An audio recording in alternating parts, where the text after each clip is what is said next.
Espace TV, le 22h.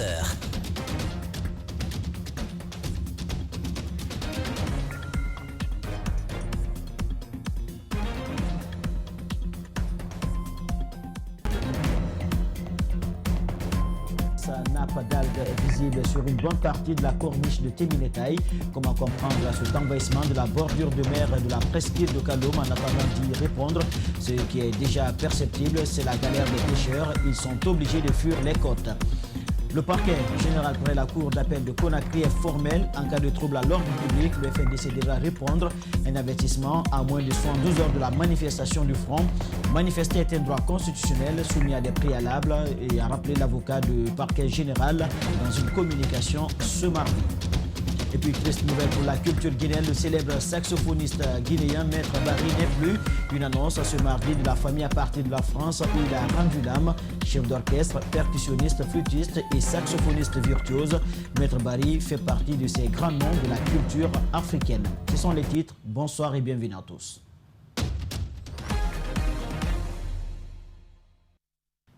On les appelle macalé en soussou, algues sous-marines en français. Ces algues sont visibles plus souvent près des côtes. Leur présence massive implique bien de soucis pour les pêcheurs, par exemple. Ceux-ci sont obligés de s'éloigner des côtes au risque de se blesser ou détruire leur matériel. Un constat dressé par nos reporters qui ont sillonné la presqu'île de Kaloum ce mardi. Dans ce reportage, vous le verrez, les pêcheurs se demandent comment s'en débarrasser. Côté spécialiste, il est soutenu que ces algues sous-marines sont plutôt la nourriture des poissons. Al-Seni Bari, Moussa Naïs Kamara. Ce dont nous parlons, les voilà. Des algues qui ont envahi la côte derrière le palais du peuple. Nous décidons d'aller plus bas. Des petites plantes rougeâtres et des petits fruits sont les composants de ces algues. Elles n'apparaissent qu'en saison pluvieuse, selon les pêcheurs qui leur ont donné un nom particulier, macalé. Ça nous empêche, ouais. Quand ça sera beaucoup, ça nous empêche De quoi? de pêcher. Ça empêche les pêcheurs qui sont dans l'eau là. Tu as vu, quand tu fais descendre ton filet, ça va attraper ça. Tu as vu, tu ne peux pas empêcher bien. Ces pêcheurs sont obligés d'aller en haute mer pour effectuer leurs activités. Ici, au port de Téminetaï, les côtes sont entièrement annexées. Souma a perdu 3 de ses pirogues à cause de ces algues. Les macalés ont détruit ses filets, gâté certains de ses matériels et blessé ses travailleurs. Désormais, toutes ces pirogues sont en rade et il est obligé de réparer les filets afin de reprendre l'océan. Chaque année, on perd du matériel, notamment nos filets. Quand les pirogues sont OK, ça les détruit. Elles font des blessés parmi nous aussi. Pourtant, nous, on vit de la mer. Comme lui, ce pêcheur est aussi OK. Il doit panser ses plaies.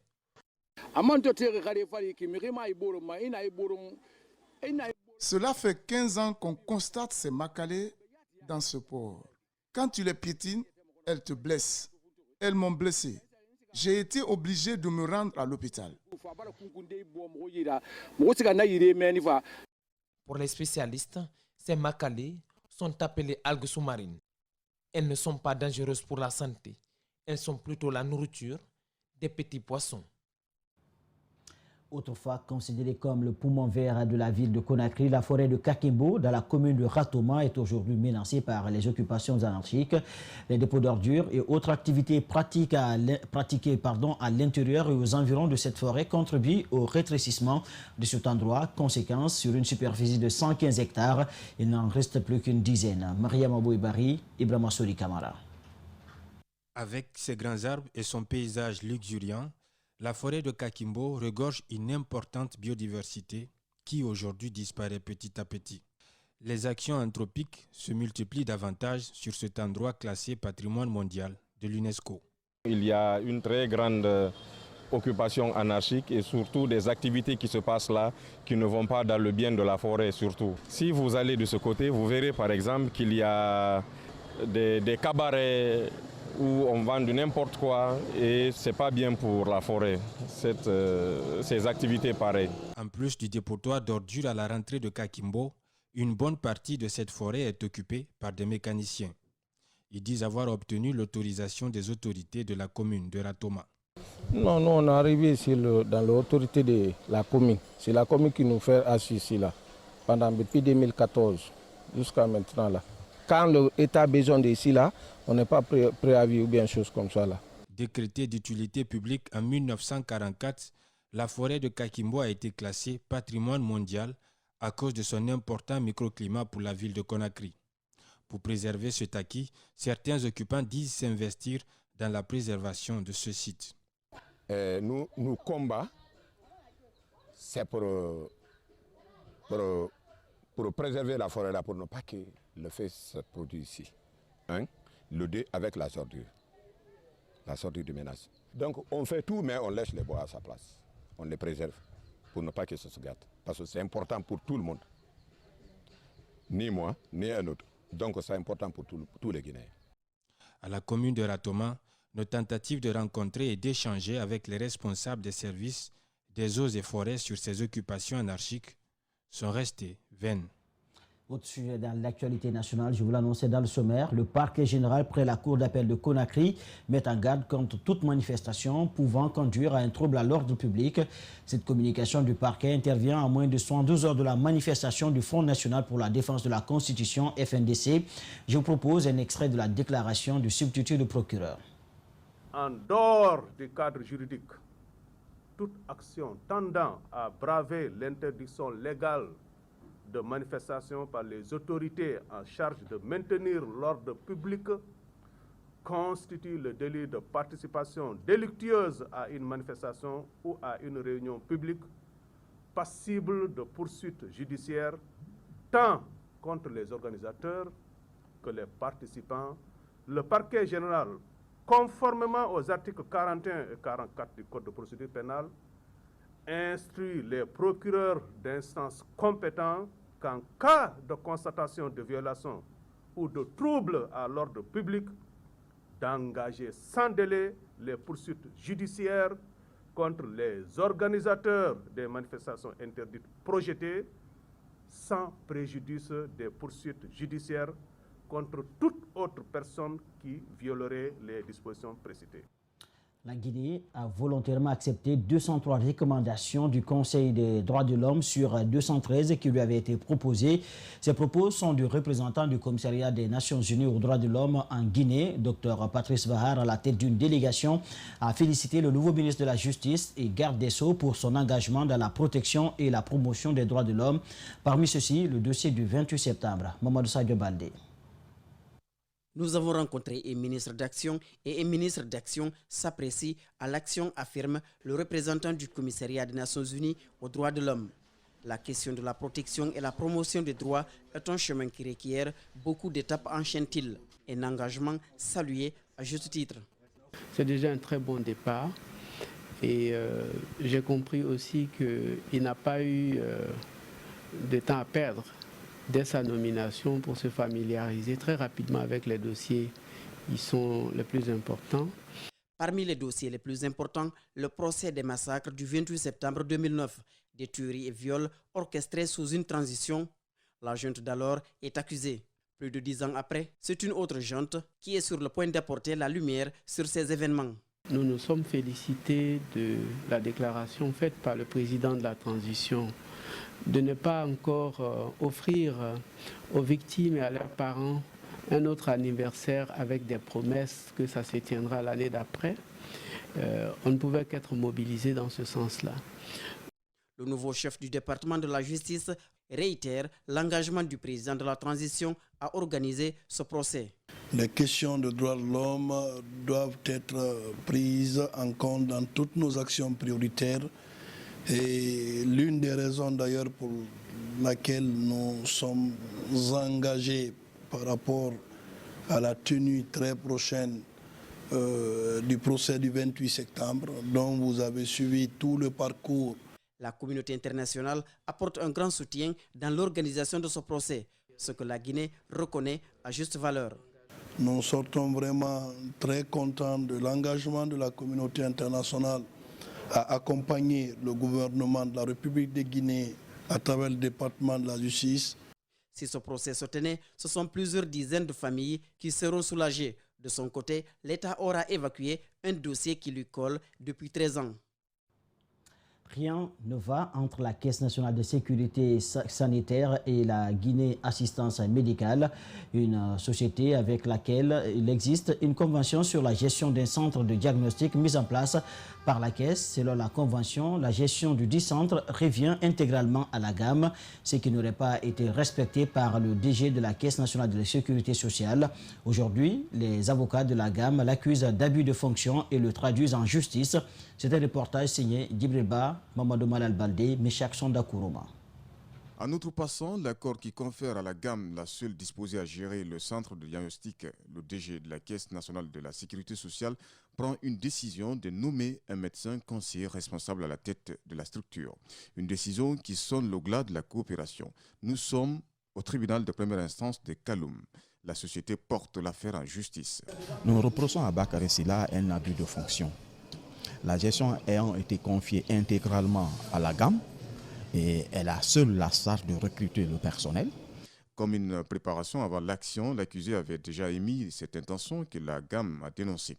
Pour rectifier le tir, le directeur général de la CNSS avait montré sa volonté d'enterrer la hache de guerre en revenant sur sa décision avant de récidiver. On a signé un protocole qui met fin.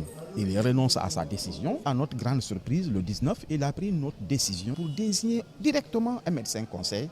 La première audience a connu l'absence de l'accusé. Elle s'articule autour de la définition de la caution nécessaire pour la réalisation du procès entre le plaignant, le parquet et le tribunal. Le tribunal, en commun accord avec le parquet et la partie civile, fixe les montants nécessaires pour diriger cette procédure, les frais liés à cette procédure.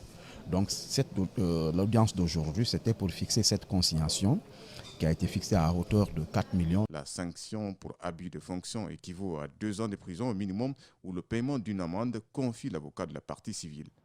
Reprise timide ce mardi des activités dans le secteur bancaire de la capitale. Après l'arrêt des activités en raison de l'arrestation du secrétaire général de la FESABAG, Abdoulaye Sow, les employés de la banque ont rouvert. Quelques citoyens rencontrés sur place affirment que de nombreuses difficultés sont rencontrées sur place. Ils invitent également l'État à régulariser le secteur pour le bonheur de tous. Djene Bemba Koulibaly, Ibrahima Souma. Quelques heures après la libération d'Abdoulaye Sow, la FESABAG a dans une déclaration annoncé la réouverture des banques ce mardi. Sur le terrain, c'est plutôt une reprise timide.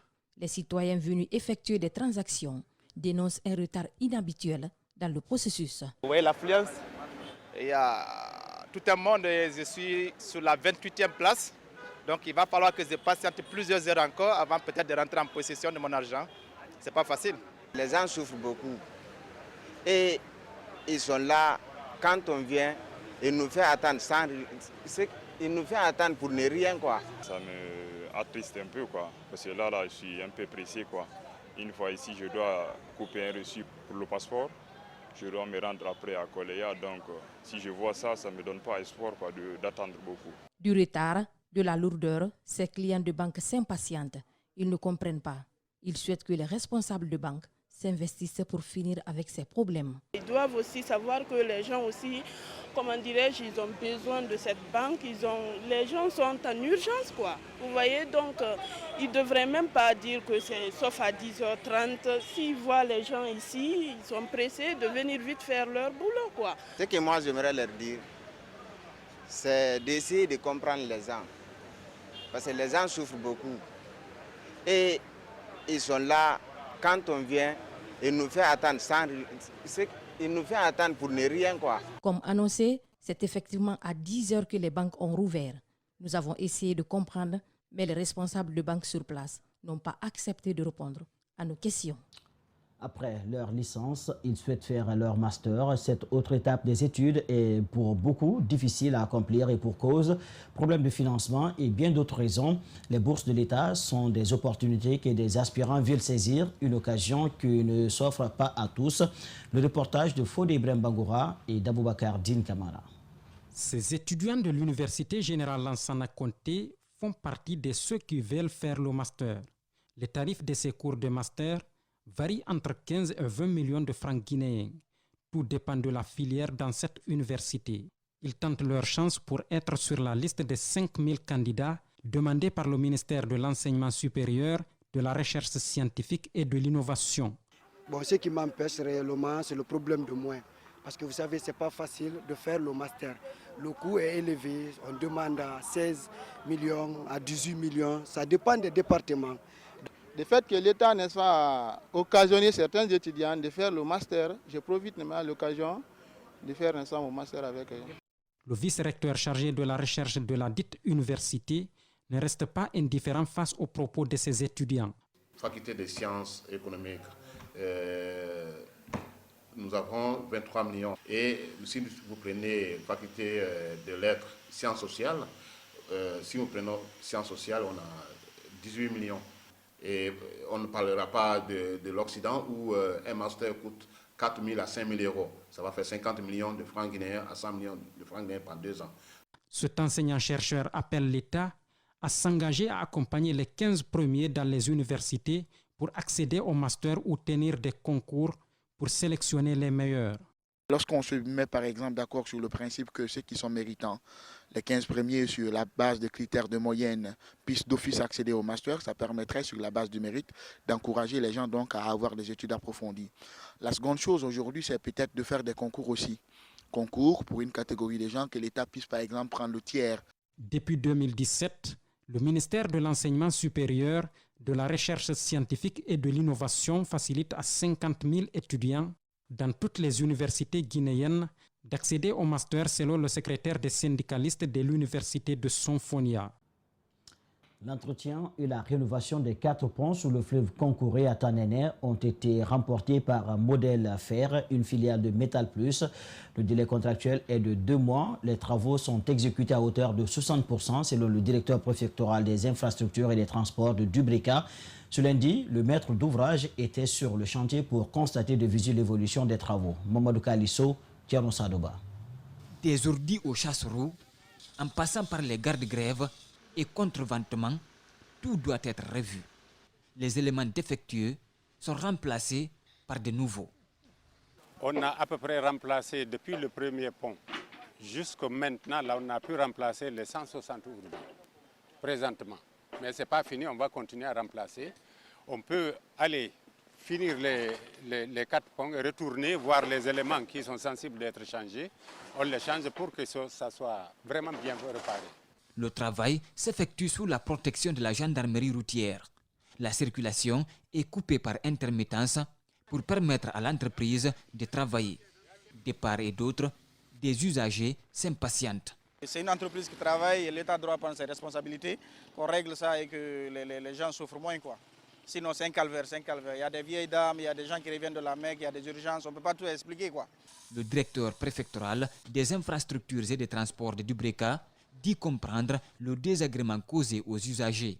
Il les invite à la patience avant de rassurer sur la qualité des travaux en cours. C'est des travaux de bonne qualité parce que comme vous venez de voir, on enlève les anciens éléments, on les fait remplacer par les nouveaux. Donc il n'y a pas de contradiction dans ça. C'est de demander tout simplement à la population la patience. Entre l'entreprise et l'État, il y a 2 choses. L'entreprise vient avec un délai, tandis que l'État a déjà fourni tous les efforts afin qu'il puisse venir nous faire ce travail. Les travaux sont exécutés à hauteur de 60% selon le maître d'ouvrage. Un site a été identifié en amont du fleuve pour construire un pont unique de 120 mètres en contournant la ville de Tanene de 3 km 200. Le contrat a été confié au groupement français Loduc Sogea Satom, selon l'ancien ministre des Travaux publics, Moustapha Naïté.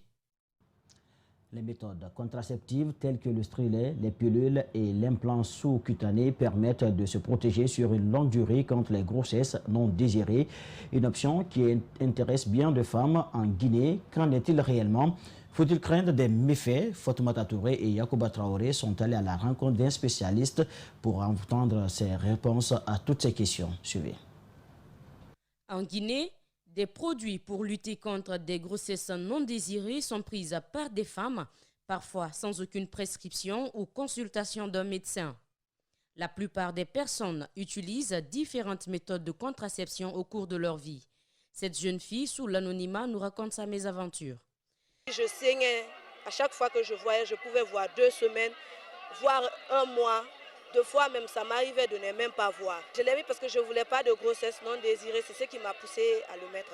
Si pour d'autres, la seule option d'espacer les grossesses ou d'éviter les grossesses non désirées est d'utiliser les pilules contraceptives, pour certains, il y a bel et bien d'autres alternatives. La méthode la plus facile, c'est l'abstinence en fait.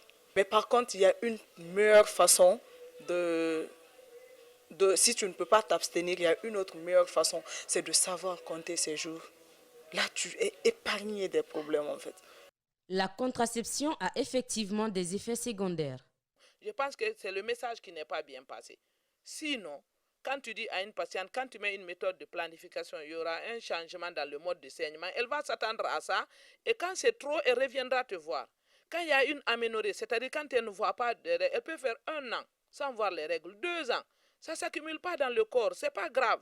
Il y a plusieurs sortes de planification, mais des personnes vivant avec un cancer du sein, cancer du col de l'utérus ou sous la chimiothérapie ne doivent pas utiliser des contraceptives.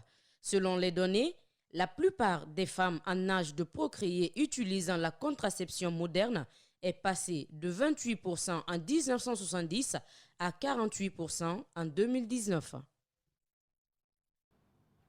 Nous restons dans le même registre. Grossir par tous les moyens, c'est l'objectif de certaines personnes. Prendre donc des produits pharmaceutiques pour grossir est une pratique bien ancrée dans leurs habitudes. Certes, les pratiquants obtiennent forcément le résultat qu'ils veulent, mais les conséquences sont de taille au dire des spécialistes de la santé. Mais quelles peuvent être ces répercussions? La réponse est dans ce reportage signé Mohamed Mustafa Touré, Essata Kourma et Djibril Kabak Kamara. Sur cette image postée sur Internet, l'on aperçoit une personne victime de surpoids. Principale conséquence de la prise des médicaments pour grossir sans précaution médicale. En Guinée, elles sont nombreuses les victimes de cette pratique. L'impact de ces produits sont les suivants. Supposons vous avez une vitamine qui est élevée dans votre corps. Vous prenez un autre produit, c'est-à-dire le produit qui fait grossir. Et dans ce produit, il y a encore le même constituant dans ce produit. Lorsque vous prenez ça, il y aura un excès. Les conséquences de la prise des médicaments s'élargissent à l'augmentation de la salive dans la bouche provoquée par un excès de vitamines dans l'organisme. Cela peut attaquer les reins et les poumons. Deuxièmement, ça peut jouer sur les reins. Les reins seront encombrés et les reins ne pourront plus maintenant filtrer l'urine qui doit sortir. Troisièmement, ça peut jouer sur les poumons. Les poumons ont pour rôle de recevoir l'air et de le faire sortir. Pour ce médecin, prendre les médicaments pour grossir n'est pas forcément conséquent, car la perte d'une centaine de formes de son organisme demande la prise de certaines précautions. Pour la récupérer, il propose un examen médical pour découvrir les raisons d'un amaigrissement dont on est victime, par exemple. On doit prendre ces produits lorsque nous n'avons pas d'appétit. On peut prendre ces produits. Deuxièmement, on prend ces produits lorsque nous venons de sortir d'une maladie. Nous sommes affaiblis. On peut prendre ces produits. On peut prendre ces produits lorsque on fait un bilan. Et lorsque ce bilan révèle que dans le corps ou dans le sang. Les médecins et certains chercheurs sont unanimes. Prendre des produits pharmaceutiques qui font grossir entraîne des complications et met en péril la santé. Un artisan de la culture africaine de Guinée s'en va. Le grand saxophoniste Mamadou Aliou Barry, dit Maître Barry, a tiré sa révérence ce mardi aux environs de 3 h du matin à Lens, en France, alors qu'il était en vacances auprès de sa famille. Musicien hors pair de 79 ans, j'y parviens. Maître Barry est parmi ces artistes qui ont hissé au très haut la culture guinéenne à travers le monde. Retour sur le parcours de l'homme avec Abdourahmane Sinateur Diallo.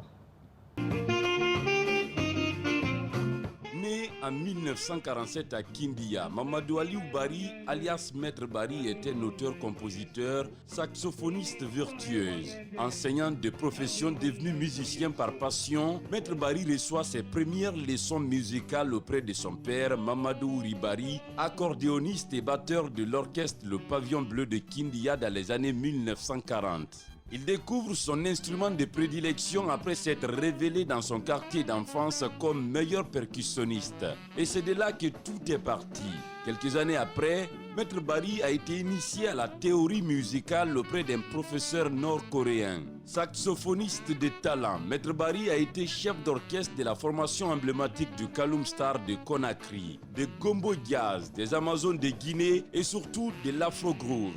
Considéré comme le digne héritier de Momo Wandel Souma, Maître Bari est devenu par la suite une figure incontournable sur la scène guinéenne. Il a accompagné notamment de nombreux groupes du pays, faisant valoir ainsi ses talents de saxophoniste sur les scènes internationales. Artiste aux multiples casquettes, arrangeur, chef d'orchestre, percussionniste, flûtiste et surtout saxophoniste virtueuse, fervent connaisseur de la culture guinéenne dans toute sa diversité, Maître Bari a mis sur le marché des disques plusieurs albums dont Nio, sorti en 2009. En France, la famille a exigé une autopsie pour connaître la cause de sa mort. C'est ce que notamment nous apprend l'homme de culture Justin Morel Jr. sur son compte Twitter. Après donc cette autopsie, le corps arrivera pour inhumation à Conakry, précise le tweet de JMJ. Le grand saxophoniste part en laissant une épouse, 7 enfants dont 3 filles et 4 garçons. Paix à ton âme, Maître Bari. Le message lancé par colonel Mamadi Doumbouya et son gouvernement semble bien compris par les citoyens guinéens. Ce mardi, les jeunes de Kountia se sont mobilisés pour rendre leur zone propre afin de faciliter la circulation routière. Le reportage de Kerno Amadou Diallo et Aliouba est rendu en studio par Justin Lénon. Après le coup de balai du président de la transition et des ministres de la République, les citoyens s'illustrent. Les jeunes se mobilisent pour assainir le Grand Conakry. Ici, nous sommes à Kountia, un quartier de la préfecture de Koya. De tous les horizons, les habitants sont à pied d'œuvre pour rendre la route propre afin de faciliter la circulation. Pour ce cas d'assainissement, nous sommes tous guinéens. C'est notre président qu'on a vu travailler au premier lieu. Il nous a montré ce que c'est que la propriété. Donc, nous nous sommes mobilisés pour faire ce travail. Ça, c'est notre volonté. Nous avons utilisé nos propres moyens. Fatoumata salue cette initiative et demande à ce qu'on assiste les jeunes pour pérenniser ces actions citoyennes. Nous sommes fiers de voir les enfants nettoyer. Ils n'ont qu'à nous aider à avoir des poubelles pour que nous aussi qu'on puisse se démerder pour ce nettoyage. Aider à pérenniser l'initiative, oui, mais il y a un bémol. La structure de la route pourrait être un obstacle, fait remarquer ces sages. C'est pas le problème des ordures qui fait l'accident là-bas. Seulement c'est l'état de la route. Les caniveaux au beau milieu de la route, ça pose assez de problèmes. L'autre vient en tout pompe. Quand il vient seulement, il voit par surprise, il ne peut même pas freiner. Il descend directement dedans. Toujours il y a les morts, toujours il y a les morts. Les citoyens semblent prendre conscience de leur rôle et responsabilité vis-à-vis des ordures. Contre l'insalubrité, chaque action posée est à considérer. À présent, place au public reportage.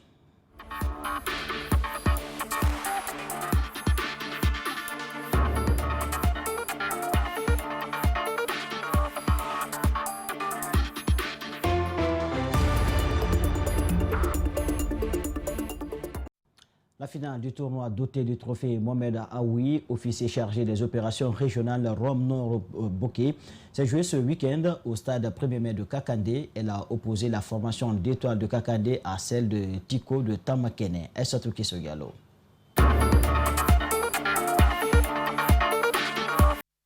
La finale de cette première édition du tournoi doté du trophée Mohamed Aoui, officier chargé des opérations régionales Rome Nord, a débuté par la rencontre des équipes des vétérans de Kamsar et celle de Bokeh dans le but de renforcer des liens d'amitié et de fraternité entre les populations de la commune urbaine et la ville portuaire de Kamsar. À l'issue des 90 minutes de jeu, C'est la formation Étoile Kakandé qui s'est inclinée face à celle de Tiko de Tamakene lors des séances de tir au but. 20 ans, Kamsa et Bokeh, il n'y avait pas d'entente sur le plan de football. Mais aujourd'hui, à travers ce tournoi que nous avons organisé, ça a permis à Kamsa de faire un trait d'union aujourd'hui entre les deux collectivités qui ne s'entendaient pas sportivement. Honoré et séduit par la qualité de l'organisation, le donateur lui-même ancien sportif rappelle qu'un tel événement lui a manqué depuis des décennies. C'est un grand plaisir pour moi de revoir. Ça fait des années que j'ai quitté ce stade et parrainer ce tournoi, c'est une première.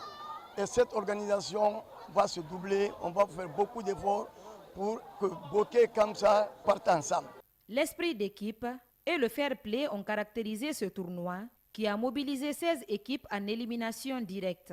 Invité pour la circonstance, le président du parti ARP, Alliance pour le renouveau et le progrès, se réjouit du comportement des joueurs dans le terrain. Il faut noter que le plus grand gagnant de ce tournoi, c'est le public de Bokeh et qui a aussi s'est mobilisé très fortement pour le rayonnement de la jeunesse de Bokeh dans son ensemble. Et je demande à tous les fils de Bokeh de continuer à se donner la main pour que notre préfecture puisse se développer davantage. Tiko de Tamakene remporte ainsi pour la première fois un trophée au stade du 1er mai de Bokeh. L'équipe reçoit une enveloppe de 3 millions et 19 ballons. Je remercie tout le public de Tamakene qui m'a accompagné dans ce combat que nous avons réussi. Ce journal a été coordonné par Mohamed Valektouré, dirigé à la régie par Aboubakar Fotesouma, Ménika Sitan Otayek, Jean-Marie Dembadono et Yarouba Kamara. Merci de votre attention et bonne suite de programme sur la télé d'une autre planète, Espace TV. Au revoir.